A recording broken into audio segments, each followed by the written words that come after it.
अस्सलाम वालेकुम वरहमतुल्लाहि वबरकातुहू। साथी असातिज़ा और प्यारे बच्चों, आज के ब्रिज कोर्स के लेवल 2 लेसन नंबर 3 में आप तमाम का खैर मक़दम है। तो आइए हम देखते हैं कि कौन से उन्वान का इयादा करने जा रहे हैं। हम पढ़ेंगे आज नूर और साया और सादा बरक़ी दौर के बारे में हमें आज पढ़ना है। बच्चों, जैसा कि आप जानते हैं, नूर एक तवन्नाई है। ये नूर हमें अंधेरों को उजाले में बदलने में मदद देता है। जैसे हम रात के औक़ात में देखते हैं कि जब अंधेरा छा जाता है तो हम क्या करते हैं? जी हाँ, हम बल्ब को रोशन करते हैं और जैसे ही बल्ब रोशन होता है तो आपके कमरे में उजाला छा जाता है। हम अशिया को दो हिस्सों में तकसीम करते हैं, एक है मुनव्वर अजसाम और दूसरा होता है गैर मुनव्वर अजसाम। मुनव्वर अजसाम वो अजसाम जो खुद से रोशन होते हैं, गैर मुनव्वर अजसाम जो खुद से रोशन नहीं होते हैं। तो सोचिए, मुनव्वर अजसाम कौन से होंगे, यानी खुद से रोशन होने वाले? जी हाँ, सूरज और सितारे। गैर मुनव्वर अजसाम जो खुद से रोशन नहीं हो सकते। तो हम सबसे पहले आज रोशनी के बारे में पढ़ते हैं। तो बच्चों, आप जानते हैं कि रोशनी की जो रफ्तार होती है वो तमाम अशिया से ज़्यादा होती है। तो इनकी रफ्तार जो है वो खला में 3 ज़रब 10 की क़ुव्वत 8 मीटर पर सेकंड होती है। ज़मीन और सूरज के दरमियान में काफ़ी ज़्यादा फासला है। रोशनी सूरज से ज़मीन तक पहुँचने में कितना वक्त लेती है, अब हम ये एक एनिमेशन के ज़रिए देखते हैं। ज़मीन और सूरज के दरमियान का जो फासला है वो 15 करोड़ किलोमीटर है। तो अब ये जो सूरज से रोशनी जब ज़मीन तक पहुंचती है तो कितना वक्त लेती है? 8 मिनट 20 सेकंड लेती है। तो इसका मतलब ये 15 करोड़ किलोमीटर ये जो फासला तय करे सिर्फ कितना? 8 मिनट 20 सेकंड में। तो इस तरह इसकी रफ्तार क्या हो गई, यानी 30 करोड़ मीटर फी सानिया। यानी हम देखते हैं कि 1 मीटर, जैसे आप लोग दुकानात वगैरह में जाकर कुछ कपड़े या रिबन या दूसरे अशिया को जो ख़रीदते हैं तो 100 सेंटीमीटर का 1 मीटर होता है। तो 100 सेंटीमीटर का 1 मीटर, तो ऐसे कितने मीटर? 30 करोड़ मीटर। तो 1 सेकंड के अंदर ये 30 करोड़ मीटर का फासला तय करती है। तो इसीलिए ये 15 करोड़ किलोमीटर के फासले को तय करने के लिए सिर्फ 8 मिनट 20 सेकंड ही लेती है। जब हम बल्ब को रोशन करते हैं तो रोशनी अशिया पर पड़ती है और इन्हीं अशिया से टकराकर हम तक पहुंचती है। हम किसी भी चीज़ को उसी वक्त देख सकते हैं जब रोशनी इस पर पड़ती है और टकराकर पलटती है और हमारी आँखों तक पहुंचती है। आइए अब हम एक एनिमेशन के ज़रिए देखते हैं। यहाँ पर अंधेरा है, बल्ब है, लड़की है, यहाँ पर बिल्ली की आवाज़ उससे आ रही है, उसको नज़र नहीं आ रही बिल्ली, तो वो बल्ब को रोशन किए। बल्ब को रोशन करने के बाद यहाँ पर कमरा जो होता है वो रोशन हो जाता है। जब कमरा रोशन होता है तो अब यह रोशनी की शुआएँ निकलकर बल्ब से रोशनी की शुआएँ निकलती है, निकलकर जब वापस आती है तो उसके बाद वो शय उसे नज़र आती है। तो यहाँ पर रोशनी का मब्दा कौन है? बल्ब है। तो बल्ब से जो रोशनी खारिज हुई तो वो रोशनी किस पर टकराई? बिल्ली पर टकराई। तो बिल्ली पर टकराने के बाद वो रोशनी की शुआएं जब पलटकर इस लड़की के आँख तक पहुँचती है तभी ये शय नज़र आती है। तो जैसा आप देख रहे हैं, मैं यहाँ पर हूँ, लाइट जो है मेरे ऊपर पड़ी हुई है और दूसरी अशिया के ऊपर भी लाइट जो है पड़ी हुई है, लेकिन जो है रोशनी की जो शुआएं जिन अशिया से टकराकर मेरी आंख तक पहुंचती है वही अशिया मुझे नज़र आती है, और दूसरी अशिया से भी रोशनी टकरा रही, लेकिन दूसरी अशिया से आने वाली रोशनी मेरी आंख तक नहीं पहुंच रही, इसीलिए मुझे नज़र नहीं आ रहा। जैसे मेरे सीधे हाथ की जानिब या बाएं हाथ की जानिब या पीछे की जानिब मुझे वो अशिया नज़र नहीं आती है, इसीलिए अंधेरे में जो है आपको कोई भी अशिया नज़र नहीं आती। तो अब इसमें रोशनी का जो ज़रिया है, जैसे हम देख रहे हैं सूरज है और बल्ब है और कैंडल, तो कोई शय जो जलती है या रोशन होती है वो रोशनी के ज़रिए के तौर पर काम करती है। प्यारे बच्चों, जैसे कि आप देखें कि सूरज को हम मुनव्वर अस्साम कहते हैं और सितारों को मुनव्वर अस्साम कहते हैं, फिर हम मुनव्वर अस्साम क्यों नहीं, हमसे रोशनी क्यों खारिज नहीं होती? तो क्या वजह है कि जो मुनव्वर अस्साम होते हैं तो वो रोशनी को किस तरह खारिज करते हैं, उनके अंदर वो कौन से अमल होता है जिसकी वजह से रोशनी खारिज होती है, उसके बारे में हम जानते हैं। सितारे बजाते खुद एक मुनव्वर जिस्म होता है जो सूरज की तरह खुद नूर और हरारत को खारिज करता है। सितारों के मरकज़ पर तपिश लाखों दर्जे सेंटीग्रेड होती है, लिहाजा सितारों में मादा गैसी प्लाज्मा हालत में होता है। सितारों में हाइड्रोजन और हीलियम गैसेस बहुत बड़ी मकदार में पाई जाती है और दूसरी गैसेस बहुत कम मकदार में पाई जाती हैं। चूँकि तपिश बहुत ज़्यादा होती है, इसलिए हाइड्रोजन के मरकज़ एक दूसरे से टकराकर हीलियम गैस में तब्दील होते हैं। ये अमल मरकज़ों का इत्तिसाल कहलाता है। जब मरकज़ों का इत्तिसाल होता है तो कुछ कमियत गायब होकर तवन्नाई में तब्दील होती है। इन मरकज़ों के इत्तिसाल वाले अमल से रोशनी और हरारत खारिज होती है। तो अब यहाँ पर हम देखते हैं कि इत्तिसाल का मतलब मिलाना, मिलना। तो अब बच्चों, जैसे आप लोग जब अपने हाथों को जैसा टकराते हैं तो उस वक्त क्या होता है, आपके हाथ देखो कैसे होते हैं, गर्म हो जाते। तो इसी तरह जब दो हाइड्रोजन आपस में मिलते हैं, तो दो हाइड्रोजन आपस में जब मिलते हैं तो इनकी कुछ कमियत गायब हो जाती है और साथ में क्या होता है, हरारत और तवन्नाई जो है खारिज होती है। तो ऐसे लाखों करोड़ों जो है ऐसे तामुलात होते हैं। तो अब इतना जब तामुल हो रहा तो हरारत भी क्या होती है, उतनी मकदार में खारिज होती है। जैसे यहाँ पर है हाइड्रोजन आपस में मिलते हैं, मिलने से क्या बना, हीलियम, और इससे जब हरारत खारिज होती है तो इस तरह पूरा जो जिस्म होता है वो हरारत को जैसा खारिज करता है। तो एक मुनव्वर जिस्म इस तरीके से हरारत को खारिज करता है। तो बच्चों, आपने देखा कि ये तो एक कुदरती मुनव्वर अजसाम है। अब मसनवी मुनव्वर अजसाम कौन से हो सकते हैं?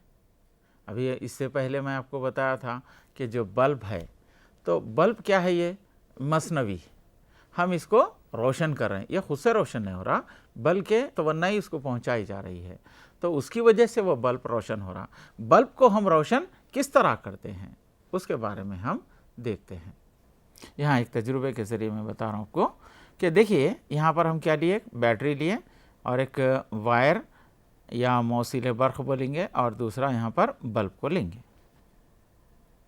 यहाँ पर मिलाने पर बल्ब जो होता है वो हमको रोशन दिखाई दे रहा है। यहाँ पर देखिए, हम बैटरी निकाल दिए, बैटरी निकाल कर अब देख रहे हैं क्या बल्ब रोशन हो रहा? नहीं। बच्चों, अब आप जो वीडियो देखे थे उस वीडियो में जब बैटरी हम मौसीले बर्क़ के साथ जोड़ते हैं तो बल्ब जो होता है वो रोशन होता है। अगर हम बैटरी के बगैर उस मौसीले बर्क़ को जोड़ते हैं तो बल्ब रोशन होता हुआ नहीं दिखाई देता। तो अब मैं जैसा बताया था कि बल्ब को रोशन होने के लिए क्या चीज़ चाहिए, तवन्नाई चाहिए। तो अब ये तवन्नाई कहाँ से आई ये बल्ब को, यानी रोशन कब हुआ, जब आप सेल यानी बैटरी को जब जोड़े तब जो है क्या हुआ, बल्ब रोशन हुआ। जैसे बैटरी को निकाल दिए तो बल्ब रोशन नहीं हुआ। तो इसका मतलब बल्ब को तवन्नाई कहाँ से हासिल हुई? हाँ, बल्ब को जो तवन्नाई हासिल हुई वो बैटरी से हासिल हुई। तो हम मुख्तसरन बैटरी क्या है इसके बारे में जानते हैं। यानी इसमें किस तरह तवन्नाई पैदा होती है और ये तवन्नाई बल्ब तक किस तरह पहुंचती है, इसके बारे में हम पढ़ते हैं।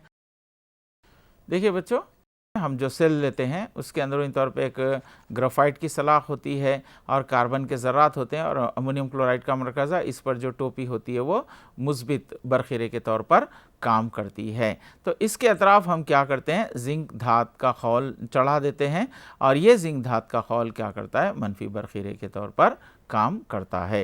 तो इस तरह आप जो घरों में टॉर्च वगैरह में जो भी सेल का इस्तेमाल करते हैं या आप रिमोट कंट्रोल में या आपके टॉयज़ में जो भी सेल का इस्तेमाल करते हैं, तो वो सेल के अंदर जो मौजूद होते हैं कार्बन के जो सलाख है, कार्बन के ज़र्रात है और अमोनियम क्लोराइड का आमेज़ा है और जिंक के धात है। तो ये जो सलाख के ऊपर जो टोपी नज़र आती है मुस्बित बरखीरे पर मुश्तमिल होती है और जो जिंक धात के खौल का जो निचला हिस्सा वो मनफी बरखीरे के तौर पर जो है ये काम करता है। तो अब हम देखते हैं ये सेल का काम क्या है, यानी ये तवन्नाई बल्ब तक जो पहुंचाई जा रही है वो कौन सी तवन्नाई होती है, उसके बारे में देखते हैं। तो ये सेल जो होता है कीमियाई तवन्नाई तैयार होती है, यही कीमियाई तवन्नाई बरखी तवन्नाई में तब्दील होती है। तो ये बरखी तवन्नाई बल्ब तक पहुंचकर बल्ब को रोशन करने में मदद देती है। बच्चों, जैसे आप देखें सेल में क्या क्या मौजूद है, यहाँ पर अमोनियम क्लोराइड है और दूसरा कार्बन के ज़र्रात है, ये कीमियाई मादे हैं। तो इन कीमियाई मादों की वजह से क्या होता है, जब इनके दरमियान तामुलात होते हैं तो एक कीमियाई तवन्नाई पैदा होती है। यही कीमियाई तवन्नाई क्या करती है, बरखी तवन्नाई में तब्दील होती है। तो यही बरखी तवन्नाई बल्ब को रोशन करने में मदद देती है। तो क्या हम सेल के साथ जोड़कर बल्ब को रोशन कर सकते हैं? नहीं कर सकते। तो फिर ये बरखी तवन्नाई बल्ब तक कैसे पहुंचती है? तो जैसे हम देखते हैं कि हमारे घर से स्कूल तक पहुंचने के लिए हमें क्या चाहिए, सड़क चाहिए। तो हम सड़क के ज़रिए ही हम क्या करते हैं, स्कूल तक पहुंचते हैं। तो अब ये बरखी तवन्नाई को भी बल्ब तक पहुंचना है, तो वो कौन सा ज़रिया है जो बरखी तवन्नाई को बल्ब तक लेकर जाता है? तो हम क्या करते हैं, इसको एक मौसिले बर्क़, यानी ऐसी अशिया जिससे बर्क़ गुजरती है, तो उस अशिया का इस्तेमाल करते हैं। तो वो अशिया जो बरखी तवन्नाई को बल्ब तक ले जाती है, तो ऐसी अशिया को हम मौसिले बर्क़ कहते हैं। तो अब हम क्या करते हैं कि ये जो मौसिले बर्क़ होती हैं, ये मौसिले बर्क़ को जो हम आमतौर पर तार जो लेते हैं, हम तांबे का तार वगैरह जो लेते हैं, तो ये मौसिले बर्क़ है। ये मौसिले बर्क़ को हम क्या करते हैं, बल्ब तक जोड़ते हैं। तो जब बल्ब तक जोड़ते हैं तो ये जो बरखी तवन्नाई है वो बैटरी से कहाँ पर पहुँचती है, वो बल्ब तक पहुँचती है, तभी बल्ब रोशन होता है। वीडियो में आपने देखा कि जैसे मैं बैटरी निकाल दिया बल्ब रोशन नहीं हुआ, जैसे बैटरी लगा दिया तो फ़ौरन क्या होगा, बल्ब रोशन हो गया। तो मतलब ये कि ये बरखी तवन्नाई को बैटरी से लेकर जाने में ये तार, यानी तांबे का जो तार होता है जिसको हम मौसिले बर्क़ कहते हैं, वही जो है मदद। तो अगर हम ये बैटरी को किससे, बल्ब से जोड़ने के लिए जो तार का इस्तेमाल करते हैं और फिर हम क्या करें, उसको फिर बल्ब लगाते हैं, तो ये पूरा जो जोड़ा जाता है ये पूरा क्या कहलाता है, एक बरखी दौर कहलाता है। यानी हम इसको कहते हैं इलेक्ट्रिक सर्किट कहते हैं। तो सर्किट का माने होता है रास्ता। तो यानी ये रास्ता किसका है, बरखी रौ के गुजरने का। जो बरखी तवन्नाई है वो बरखी तवन्नाई क्या होती है, कहाँ तक पहुँचती है, बल्ब तक पहुँचती है, फिर बल्ब से दोबारा बैटरी तक पहुँचती है। तो एक पूरा जो रास्ता होता है वही कहलाता है बरखी दौर। तो आइए हम एक एनिमेशन के ज़रिए हम एक बरखी दौर को समझने की कोशिश करते हैं। देखिए बच्चों, यहाँ पर हम क्या किए, एक तार को जो जोड़ दिया गया, तो तार से यानी यहाँ से मुस्बित बरखीरे से ये निकल कर बरखीरो कहाँ पर, मनफी बरखीरे तक पहुँचती है। तो अगर आलात जैसे बल्ब दाब कुंजी को बरखी खाने से जोड़ा जाए तो इसको बरखी दौर कहा जाता है। अब यहाँ से देखिए बैटरी से ये बरखी तवन्नाई निकलती है। ये बरखी तवन्नाई जब बल्ब से गुजरती है तो बल्ब यहाँ पर हमको रोशन होता हुआ दिखाई देता है। फिर एक बार देखिए बच्चों,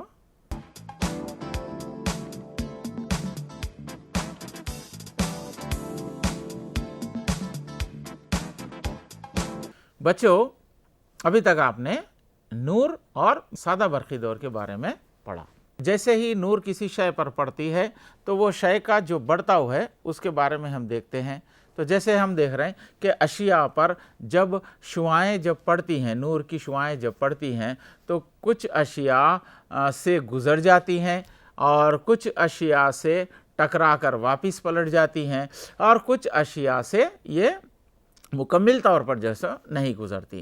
तो इस तरह हम क्या करते हैं, अशिया को 3 हिस्सों में तकसीम करते हैं। तो पहली जो होती है वो गैर शफ़ाफ़ अशिया, दूसरी जो होती है वो नीम शफ़ाफ़ अशिया और तीसरी जो होती है वो शफ़ाफ़ अशिया। तो शफ़ाफ़ अशिया क्या होती है, यानी जब नूर शय पर जब टकराती है तो नूर की शुआएं उस शय में से गुज़र जाती हैं। जबकि गैर शफ़ाफ़ अशिया क्या होती हैं, नूर की शुआएं जब उस शय पर टकराती हैं तो पलटकर जो है वो वापस आ जाती हैं। और नीम शफ़ाफ़ अशिया में जो शुआएं टकराती हैं मुकम्मल तौर से जो है ये उससे नहीं गुज़रती हैं। देखिए, शुआएं जो टकरा कर वापस आ गई तो इससे क्या हुआ, यहाँ पर एक साया पड़ता है। तो यानी जब रोशनी की रास्ते में गैर शफ़ाफ़ अशिया रुकावट पैदा करती है तो साया बनता है। तो देखिए, यहाँ से जो रोशनी की जो शुआएं आती हैं जब ये शय पर टकराती हैं, टकराने के बाद पलट कर वापस आ गई, पलट कर वापस आने से क्या होता है, यहाँ पर साया बनता है। तो ऐसी अशिया जो अपने अंदर से रोशनी को गुजरने नहीं देती तो रोशनी को ये पलटाती, तो ये अशिया साया बनाती है। ऐसी अशिया गैर शफ़ाफ़ कहलाती है।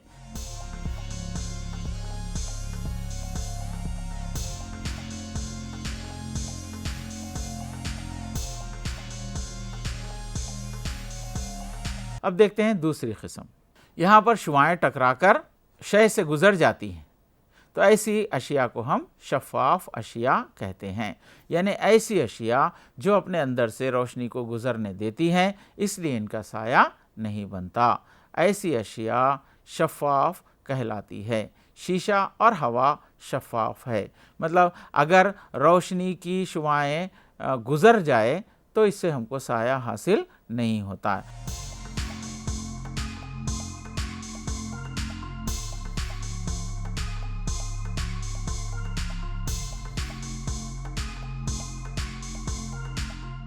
तीसरी किस्म में देखिए बच्चों, जो शुआएं जो गुजरती हैं मध्यम, तो साया भी जो हासिल होता हमको मध्यम जो है साया हासिल होता है। तो यानी ऐसी अशिया जो रोशनी को जुज़वी तौर पर गुजरने देती हैं, इनके साए गैर वाज़े होते हैं। इन अशिया को नीम शफ़ाफ़ अशिया कहते हैं, जैसे पॉलीथीन बैग,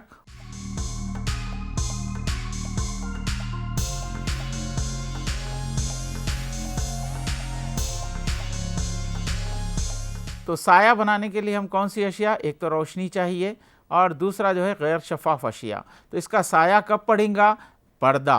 अगर पीछे पर्दा होने पर ही जो है गैर शफ़ाफ़ अशिया का साया हासिल होता है।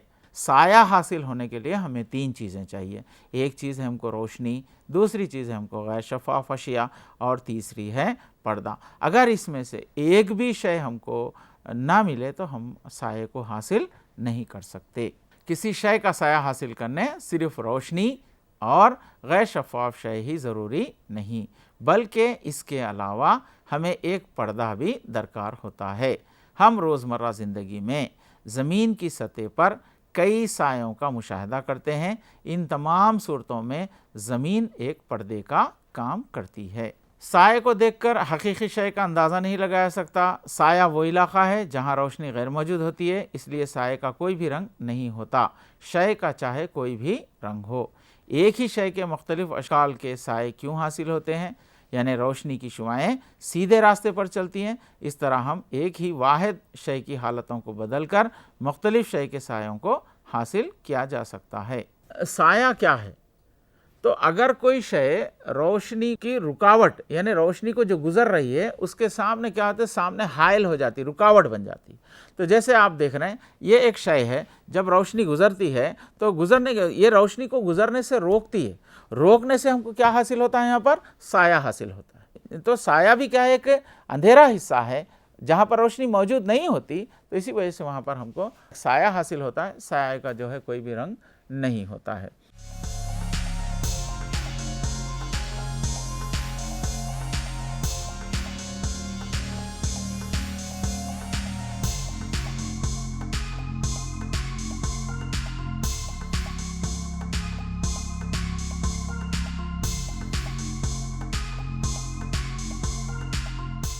दूसरी चीज़ बच्चों, मुख्तलिफ शक्लों को साए के तौर पे देखते हैं। जैसा रोशनी को हमारे पीछे रख कर देखें तो जब साया आप देखेंगे तो ऐसा महसूस होता है कि इस तरीके से आप दोनों अंगूठों को लेकर, हाथ को लेकर देखो, आप इस तरीके से अगर करें तो आपको साया ऐसा दिखाई देता है कि ये एक परिंदा है।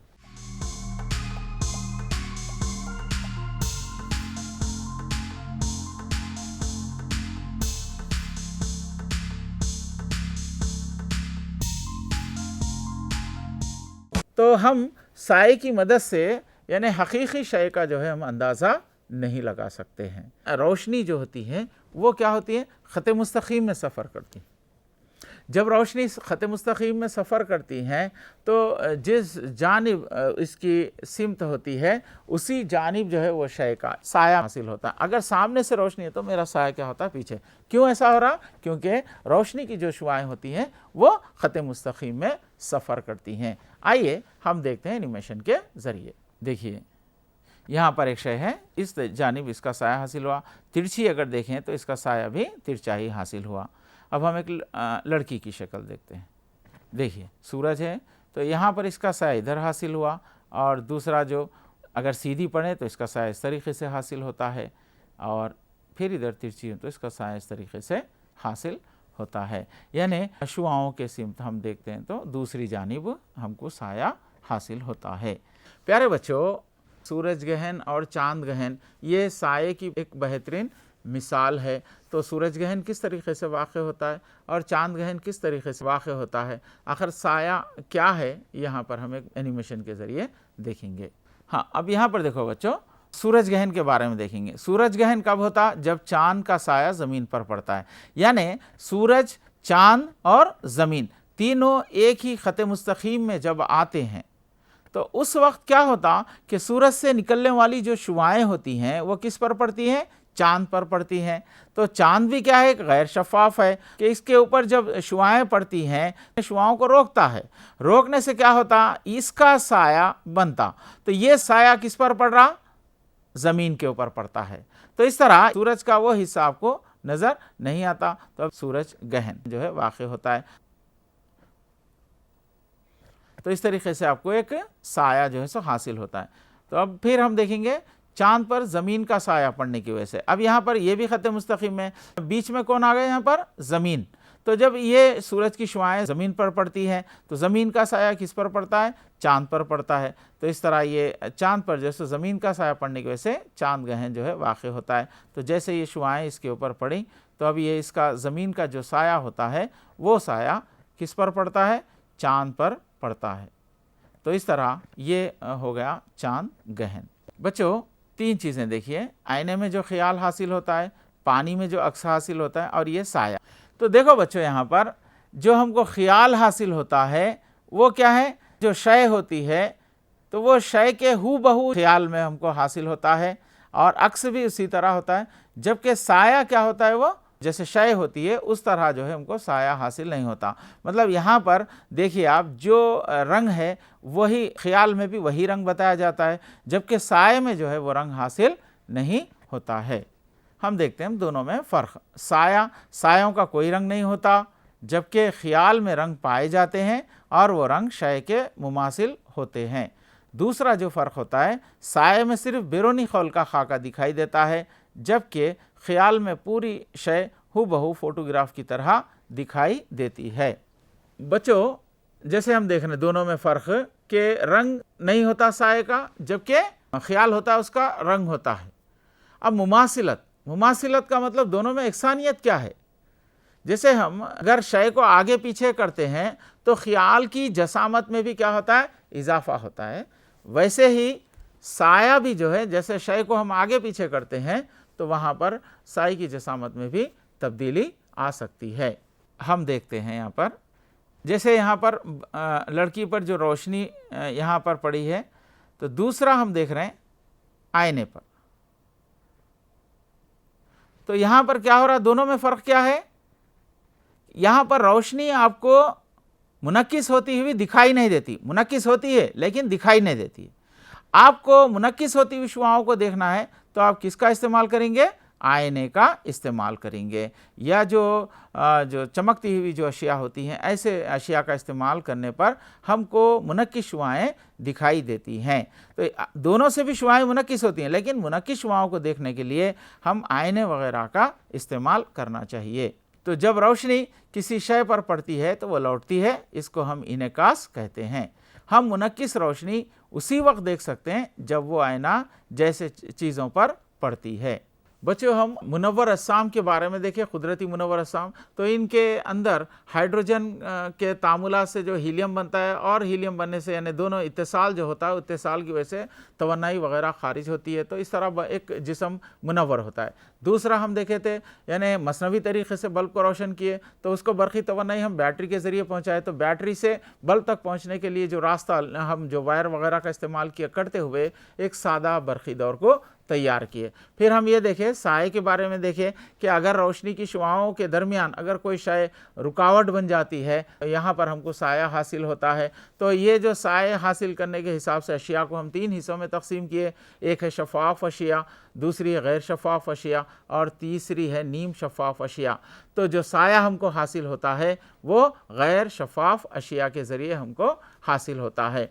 नूर की शुआएँ जो ख़त मुस्तक़ीम में सफ़र करती हैं, तो साया जो है यानी नूर की शुआओं के सिमती हमको हासिल होता है। तो प्यारे बच्चों, आपने जो सीखा आज के सबक में, उन मालूमात को अच्छी तरीक़े से ज़हन नशीन कीजिए, तो आपको 6th और 7th क्लास में जो भी असबाक़ अब आएंगे, इन्हीं मालूमात को आप जहन में रखते हुए सीखने की कोशिश कीजिए। मुझे इजाज़त दीजिएगा, मिलते हैं हम अगले लेसन में। खुदा हाफिज़।